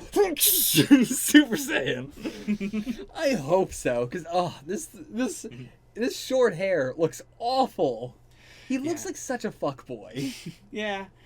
I like him with the helmet on in the arena. Yeah, but that looks really good. Yeah, apart from that, I will agree. I mean, the hair's also so distinctive. Like, if you place Thor next to everyone else in, like, the Avengers crew, or, like, just in all the MCU, the hair is so distinctive. It is this immediate, like, he's supposed to be a god. Whereas, now you stand next to anybody else, and he's going to look like the lame. He looks lamer than Steven! I can't believe I'm saying that! Oh, no! He looks lamer than Steven does, and Steven just looks like lame fucking Tony. And Banner now just looks like lame Tony. Everybody's just a different version of Tony now. It is the ultimate convergence. They're like, sorry, form. Thor, you gotta cut the hair, gotta make you more Tony. Oh, I hate it. Everybody's becoming Tony. Okay, what did you want to move on to? Odin as the ultimate boomer. In what do you mean? In that he did a bunch of stuff, wallpapered over it, said, nah, it didn't really happen like that, and then did not fix the Hela situation. It was just, I'm going to neglect my child and not tell anyone else about it. Yeah. She's going to come back the moment I die, and it is, I do want to make it clear, it isn't that he called them to him to then explain, by the way, Hela's going to be here in 2 minutes. Yeah. They found him, and then he said, well, I didn't want you to find me, but just so you know, I'm about to die in 2 minutes. Hela's going to come here. And it didn't have anything to do with Loki, so regardless, in Asgard, same shit would have happened, and he's been telling nobody. And again, as you just said, he didn't want to tell them. The only thing I can think of with the, Loki, it's your fault. The only thing I can think of that justifies that is if Odin would have been fine if he had a few more Odin sleeps. Whereas, like, in the retirement home, he couldn't Odin sleep. But again, it's still just, it wouldn't have happened then, but it still would have happened, and he assumingly still wouldn't have told them about it. Yeah, like, he is still just putting it off. Yeah. Assumingly, it seems like he would have gone to Earth to die anyway. Yeah, because he did like it there. Yeah. Yeah. It seems like that's what he wanted to do. Mm-hmm. So yeah, like, it really is not... Loki didn't really do anything that wrong. Not in terms of Odin dying. Yeah. Not in terms of... Loki's done plenty wrong. To be fair, we also, like, Thor tells us that the Nine Realms are in chaos, but we don't really see any of that. Yeah. There's a lot we're told this movie. Like, again, if we didn't see Thor, like, jumping around trying to find Infinity Stones, I'd be cool with it being a montage of him going, like, okay, now I'm gonna find the Infinity Stones. Oh no, Muspelheim is, going crazy. I'm gonna go over there real quick. Okay, now it's time for the Infinity Stones. Oh no, Frost Giants. Also, Skurge felt so much like I was in Thor 2. What? You don't remember me from Thor 2? I was there? Yeah. There was no way he was in Thor 2. He wasn't, I'll confirm it. Just no way. It's a real, I was there, I was by your side, don't you remember? Don't you remember? It was me in the Warriors 4. I mean, maybe once Disney does special editions of the MCU, they'll digitally insert Skurge. But do you actually know why they killed off the Warriors 3? Just people didn't like them? Basically, yeah. Like, they just... like, they're too tied to the old movies. Like, it was a combination of they're too tied to the old movies, and also they didn't really do that much in the old movies. I used to joke with you all the time of, imagine you get to be in an MCU movie, and you are, like, what's his name? Like, what is it? Hogarth? No, it's not Hogarth. Any of them. Volstagg. Yeah, Volstagg. Finral. Hogan. I'm looking at it right now. Hogan, right. But yeah, imagine you are Hogan. And it's just like, you get to have a role. You have some lines, but you are probably like the most forgettable person in the entire MCU. And I did say, at the very least, they're gonna at least they can say like, well, I was in Infinity War. I was in Endgame. Oh, man. Oof, so close. So close. They missed that boat real fast. I always joked about them three, just like, at least Sif has a little bit more. And even her, she made the mistake of saying, yeah, I'll be on S.H.I.E.L.D. But you know what? At least they're not as bad. Oh no, I don't have it. Hold on. So the only MCU action figure that I have is Curse from Thor the Dark World 2. My favorite character from Thor the Dark World 2. My favorite character from all of the MCU. Curse. He comes from a curse stone. He comes with the curse stone. Curse, of course, being the second hand to the main villain Malekith. He was, of course, Curse, the cursed of the last of the cursed who used the cursed stone. Yes. I don't even, I joke about Hogun and anything like that, but Curse has probably got it. I don't know who the fuck plays Curse. I don't know who the fuck. I got this because it's the, stupidest character in all the entire MCU. But, I feel like that's definitely worse than at least being a person. Yeah. But yeah, I feel bad that they just got killed off like that. Yeah. It's a brutal one. That's the way to go. I mean, at least they got to be in the movie. Sith, assumingly, if they're gonna stick to the fucking guns, she's just stopped showing up. Yeah. Forever, hopefully. Not because I don't like her character, but just because I don't want them to do. They have to stick with their guns. Secret Sith on another planet. No, Secret Sith. The Stan Lee cameos, by the way, getting so much more plot relevant, which I really appreciate.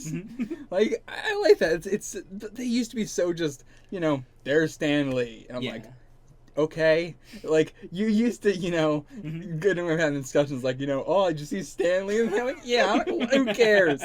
Whereas now it's like, he's actually a part of the plot of the movies. When was the last one that Stan Lee was in? Endgame? I believe or Far From Home? I don't believe he's in Far From Home. Okay. Not 100% sure on that one, though. Okay. But yeah, so like the last one that they filmed while he was alive was in Endgame. Yeah. Yeah. And have they said anything about what they're doing with that? I believe we have confirmation that they're not going to do CGI Stan Lee, but we don't know. It's Disney. See, I mean, that I feel like is fine. I think Stan Lee would say like, yeah, absolutely put me in CG and all this stuff, and like, have me, just don't have him say anything. Don't have somebody be a Stan Lee impersonator. Right. I don't think we need that. But, or like reusing old lines or something like that. Yeah. But having him be, especially like in animated stuff, like, oh yeah. Like, I don't know, he was dead by the time Spider-Verse came out. I don't know the timeline of that shit, but. I don't believe so. But either way, like, I think of anybody. I don't think you should do that for anybody, but I think Stan Lee is the one exception. I think Stan Lee himself would say, yeah, go ahead. But I mean, he clearly hasn't, so. Yeah. I mean, we don't know for sure. Yeah. Maybe he did. Who knows? And like the TV shows and stuff did their own Stan Lee cameos behind closed doors where they, like just have him in as like a picture, so they can do that. Yeah, that's a good point. Yeah. So what do you want to move on to next? Before we move on to anything else, before we finish up with Odin, I did want to say, of course, Shady Acres Care Home is a reference to Shady Acres from South Park. Wait, what? So in the episode, the new Terrence and Phillip movie trailer, they go to the retirement home, which is Shady Acres. Yeah, I mean, I thought it was just a name of a retirement home. That's a specific South Park reference? It's a specific South Park reference. I would have never called. I thought that was just a name of retirement homes. Yeah, they just did it. Like a classic one. Oh, wow. Okay.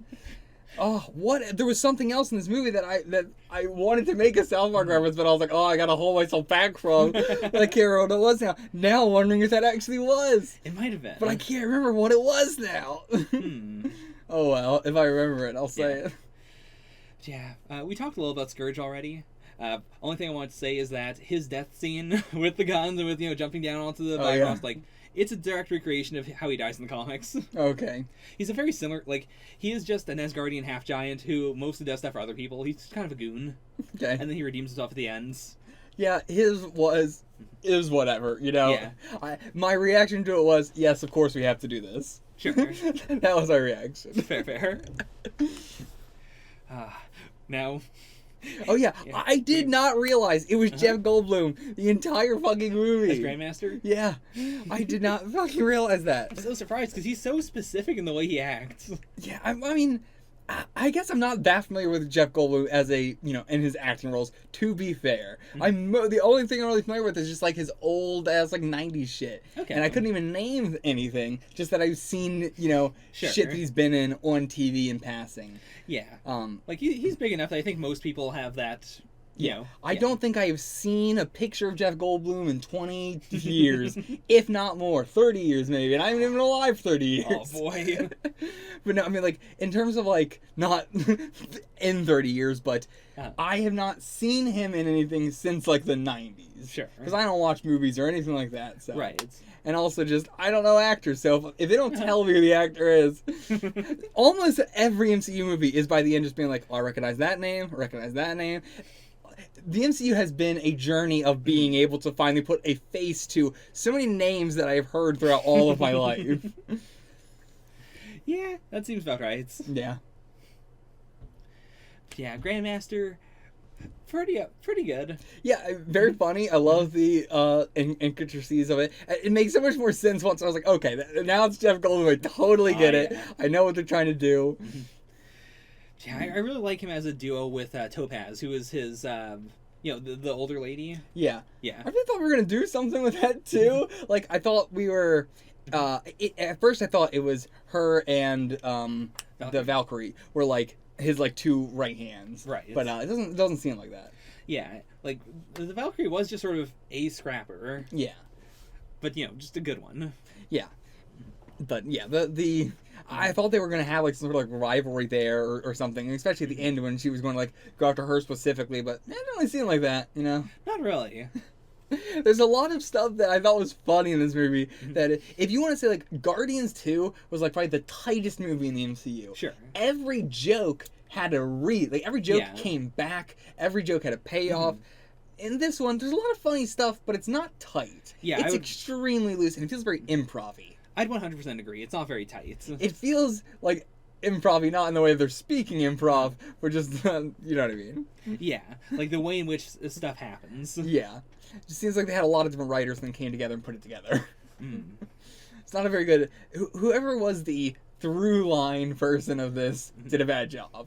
All the individual writers did fantastic jobs. Whoever was like the... I'm not sure what that is called, but like the person who oversees and ties it all together. Yeah, I'm not sure if they had a like true tie-together person. Like, maybe the director, but even then, like... Director's really not that. Yeah, because, like, I would say, like, that's not what he did at all, for sure, in this movie. It was more of a... Like, it'd gone through a few drafts. He went in, he punched up the comedy a bit. He, like, added in all of the, like, native stuff. Yeah. And then, like, yeah, but a lot of it is sort of a patchwork. I think that's also maybe the problem with the CG as well. They just didn't have a very good, like... overall person. Like, True. Some aspects of the CG look great, some aspects of the CG look great, and then you put them together in the scene, and they don't look good. Okay. Because, the person supervising that is just not doing a great job. Or, I imagine also extremely under pressure. This movie probably really suffered from time constraints. Time constraints and also being successful constraints. Like, again, this came off of Thor 1 and Thor 2. Yeah. It was a real big, like, number one, this has to be a big movie, but also we brought in a director who does not like Hollywood. I think... Yeah. My problem with this is that in most, I said earlier, a lot of old shit, I was like, oh, I can't even tell when it's CG. But I think more what I mean is, with this, I can't tell what's real. Okay. It's so hard for me to tell when they are on a set or on CG. In terms of, if you would have told me this entire movie was filmed on a green screen, I would believe you. Okay. I can't tell if there's any scene in this that was filmed on a set. Okay. Or like on a location or anything. Like even the Norway stuff doesn't feel like it's actually being filmed there. Okay. And yeah, I don't know. Also, yeah, in the teaser, Hela was like in like a city. Oh yeah. Do you know anything about that? No, genuinely don't. No idea. Curious, because yeah, I thought there was gonna be more like Earth stuff with Hela, but yeah. I don't know. Yeah. Speaking of Earth stuff, the main reason they didn't put Dr. Jane Foster in this movie was because they wanted it to be a very not Earth movie. Like, they had to do the Stephen Strange thing because they shot it. But what do you mean they had to do? Yeah. Never mind. I thought you were saying they had to do the way that movie did relationships. No. But I know what you mean now. Yeah. Like they had to do that scene. Yeah. But in terms of Thor lines, it is really interesting to see the like hetero backlash almost in the structure of the MCU, where in a lot of the early movies it is like we need to do the hetero plot line, and now we're hitting a part where like in Civil War, Pepper does not show up in the movie, and we just are told, by the way, they broke up. I don't know if it's that specifically, or more of because we're still getting that shoved into the movie in many other ways. I mean, I'm not saying in the way you do. I don't mean hetero as in like this plot line. I mean it as in terms of like this character has this relationship, and you just have to accept that this relationship is there for the entire series. Okay. Like, there's a lot of breaking up the relationships. There's a lot of, like, these characters, like Tony is just not going to be with Pepper, and then in Homecoming, they're back together, and also they're going to get married. Like, it is this real, like, we don't want to box in Tony, but if we want to later on, we're just going to do it. I'm not sure what point you're trying to make. What are you trying to say? That I feel like a lot of the movies have been doing that, where like Steven and his love interest in the movie are not dating, but they are just friends. Or in this movie, where I don't know if I would agree with that. I mean, like that's what they were trying to do with Doctor Strange, but I don't think they did it successfully. Okay, but yeah, like that was what. In the same way with like Incredible Hulk, they weren't dating, but you know, it's the same. Sure. Or in this movie, where like Valkyrie is not dating anyone. Yeah, but it's definitely a love interest. Yeah, they treat her way more as a love interest than as an independent character. Yeah. There's a lot of not wanting to tie anyone down, except for Iron Man right now. Sure, I guess. I don't know if I see it that way. Okay. I mean, it's fine if you don't. Yeah. I mean, to me, it just more feels like they are just going like, all right, in the first, like, I agree. Basically, everything you said, I just don't feel like those are the intentions behind it. Sure. Mainly because it is, like, this movie does not feel like we're breaking up Thor and Jane. It just felt like that's what we're saying happened, so that way we don't have to have her in this movie, and then next movie they can be together again. Okay. But, and same with Pepper. Saying Tony and Pepper broken up didn't feel like they were actually broken up, Yeah. So, yeah, it just felt like an excuse. It just felt like a lie that they were telling me. Okay. Yeah, I guess fundamentally, I don't see it as a lie. I do see it as not, like, the relationship is not a part of the movie, and that includes, like, a breakup. Like, it's not, like, that, the entire concept of the relationship has been removed from the character. Yes, that is what I'm saying. Yeah, that's also what I'm saying. I guess I just don't... I don't know. Your point seems to be that it's because there was, like, backlash from it or something. No. I'm saying that they just did it. Like, not as a lie, not as a, like, we're going to do this because it is, like, it's going to play well with the audiences. It is, to me, just we are removing the relationship from this character. Like, this is not something we want to do in this movie. Like, we still want to bait relationships, but we don't want to maintain this thing as a relationship. We're just going to pull it out. Okay, yes, I guess I do agree with you then. Okay. I guess? I'm not sure. I don't want to say for certain because I wasn't agreeing with what you were saying at the beginning, but... That's fine.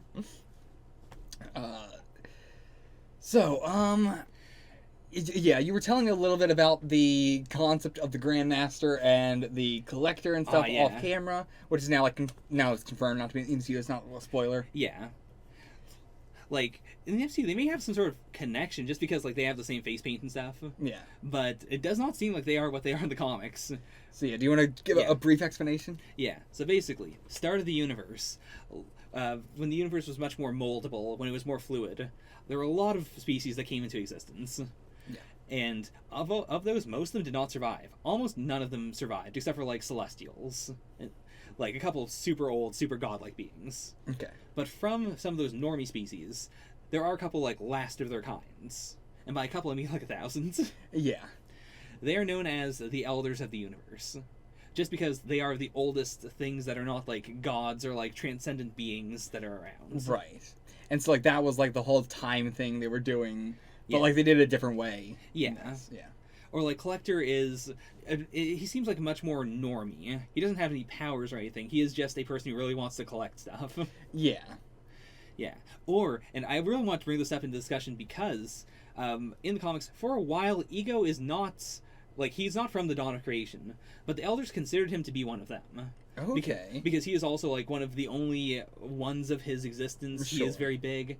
And I think a lot of the thrust of what the Elders of the Universe plotlines are can be found in Ego in the MCU, where like he has a very specific purpose, and Yeah. like if he were to give up, that's the thing. Like he said that he would, the reason why he killed Peter's mom is because he felt like if he had had a relationship with her, then his purpose would be over.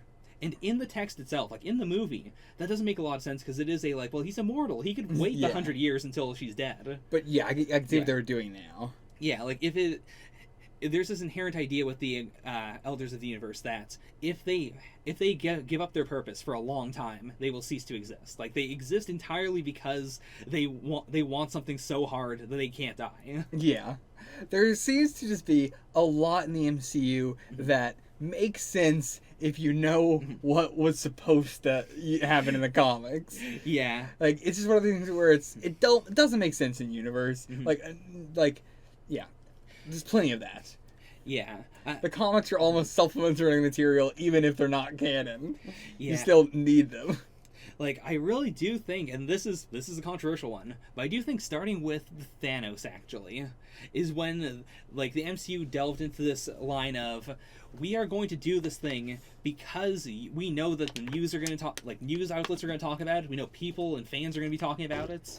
Like we don't need to have Thanos in the movies a whole lot because we know people are going to be like sharing stuff from other Marvel properties about Thanos. Like they're going to know who he is by the time we get to Infinity War and Endgame. Whereas me knowing literally nothing about Thanos except for what has been shown in these movies, I don't care about Thanos in any way. I'm not scared of Thanos in any way. Yeah, Thanos just feels like such an empty threat. Right.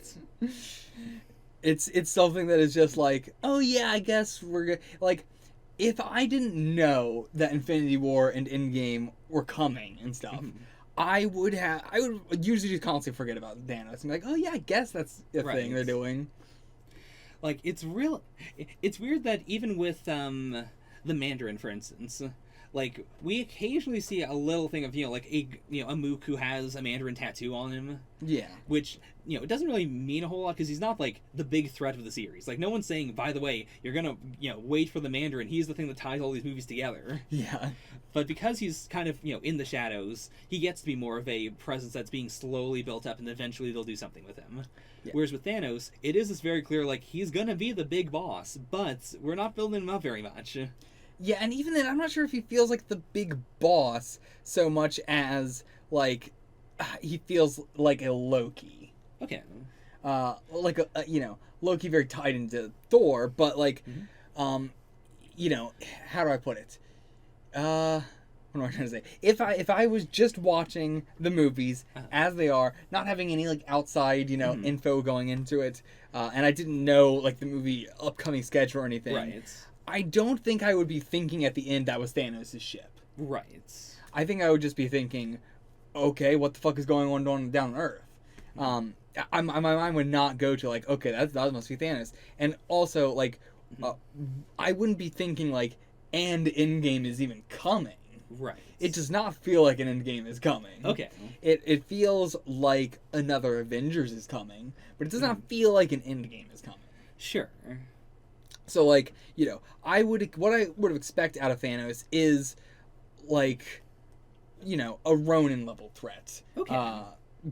For like, it would feel more like the true Endgame is collecting all of the Infinity Stones, and to do that, we would have to face Thanos. Sure, like he has one or two of them. Yeah, that's kind of what it would feel like. Okay. If I didn't, know what's coming. Right. So it feels weird knowing that Thanos is coming to them. Yeah. Because, it definitely feels more built up like they're going to go to him. Right. Okay, I get you. Yeah.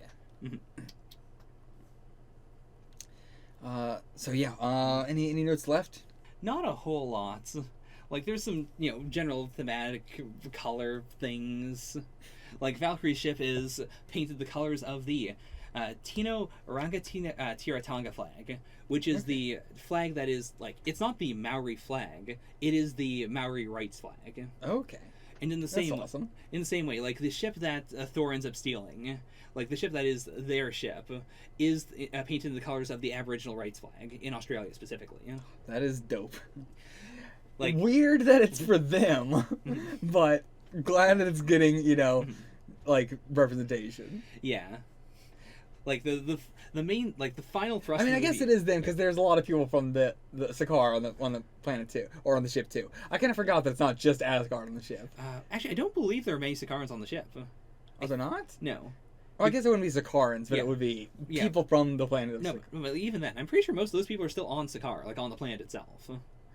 Why? Because we don't see any of them, or we don't see many of them in the final fight. Like, we do see a couple people. So was it just like 5 people that got on the ship with Loki? Then why was there a whole crowd with them when they showed up? Ha. The ship was like full already. Right. I guess it is just like, there's, yeah, you're right. There are a bunch of people from the planet, just not like all of them.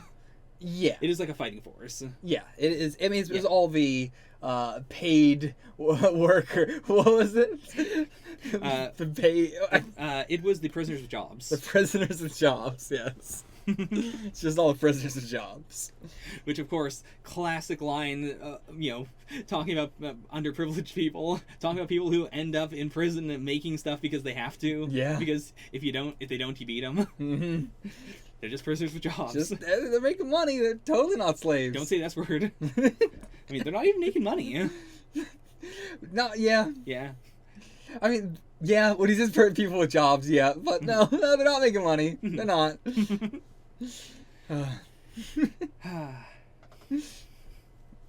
I mean, I say that because, to be fair, a prisoner is also just a slave. Yeah, fair. But like, I see what they're trying to say with it. I'm now realizing that the joke is, they are.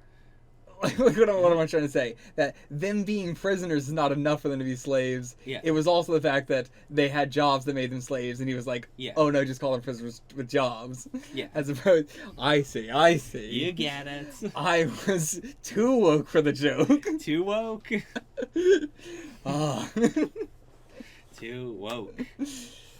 Anyway, But yeah, I mean, the symbolism of I will say all Yes. prisoners are slaves. Mhm. Everyone. Mhm. But yes, continue. So, anyways, like the final thrust is, of course, that like the Asgardians have gone from being the conquering nation to being refugees, which is why. Sure, yeah. Like, that's also why, for instance, like, they really hammered home Valkyrie drinking all the time.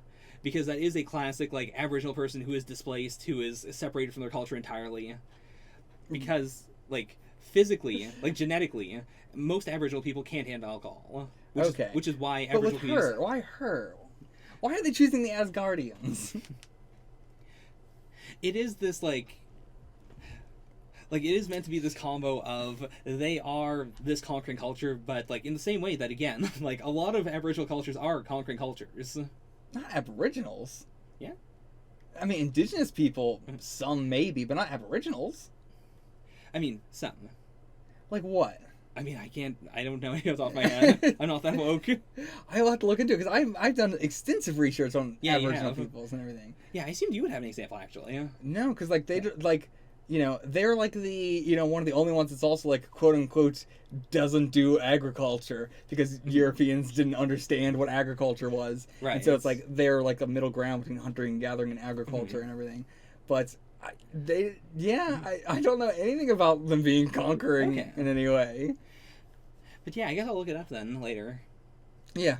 But yeah, it was supposed to be this middle ground of, like, the Asgardians are both. But this is the tail end of a long period of, like, they started off very, very conquering, very, very aggressive. Then they had this long period of not really doing anything, just kind of, like, sitting on their laurels. And now they're finally at, like, they don't have any of that concrete stuff anymore. Now they have to find a new place to live. Now they need a new Asgard. I don't know. That message feels real weird to me. Yeah. Especially because the Asgardians are is it Greek gods? Roman god? I don't know what the fuck. Norse gods. Norse gods. Yeah, I mean, that's another thing. Like, in the movies, consistently, since Thor 1, the Asgardians have not been all whites. Right, but I mean, that's Yeah. what they're doing with them. I mean, like, Yeah, that's like- just movies. I That's mean, just them but- going, we're not racist, you guys! can't- No, you can't say that, though, because that is why this ending works. If it was a nation of entirely white people who were big conquerors who are now, I've said it like 50 times, they are now Aboriginals. refugees. Oh, right. Yeah. Yeah, like, it wouldn't work. It works because the Asgardians are this mixed culture. I just don't see the message there. It feels real weird to me. Mhm. Heimdall especially is like, I love Heimdall, but Heimdall's whole character is Asgardians aren't racist, guys. They're not all white. Yeah. I think that's also like what the Warriors 3 is, you know? Sure. The Warriors 3 and Heimdall are the guys, they're not all white. I just see it differently. Okay. Mhm. I don't know. I mean, they're the Norse gods. I don't know how you can see it any differently. I mean, if they ain't, now they ain't. It's as simple as that. Mm-hmm. I mean, by Thor 1, like, anyone who looked at the Norse gods in the MCU and said, I love them because they're white, left. Because in Thor 1, they explicitly said, no, they ain't white. That is a movie thing. Like, that is a writing choice. I mean, this is also a writing choice, then. Okay, I think it's a bad writing choice. Okay. I mean, it's not like the movie is not problematic in certain parts. I'm not saying that just because an Aboriginal person writes it, it's not problematic. I think this is one of the most problematic things. Like, this is worse than the Doctor Strange. Really? Yeah, it's real fucked up, I think, to make them, pretend that they're not what they're based off of.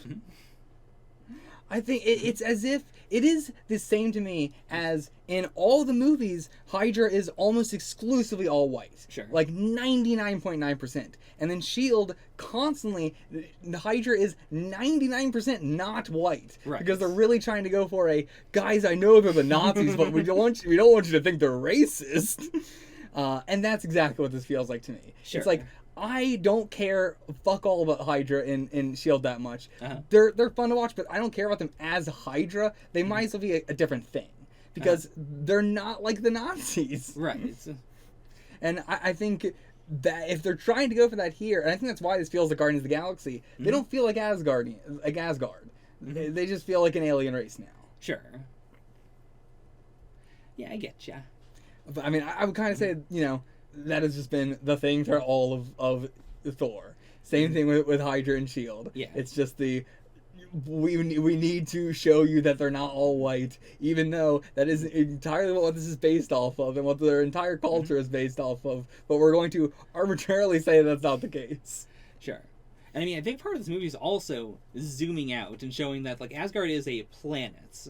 Whereas before it was like, is this a planet? Like, what are the 9 realms? Still feels just like a kingdom. I mean, they're not dimensions, though. No, I'm saying, like, Asgard's still just kind of like, with the big zoom out, like, we see more than the palace, but it still just kind of feels like the palace and the surrounding area.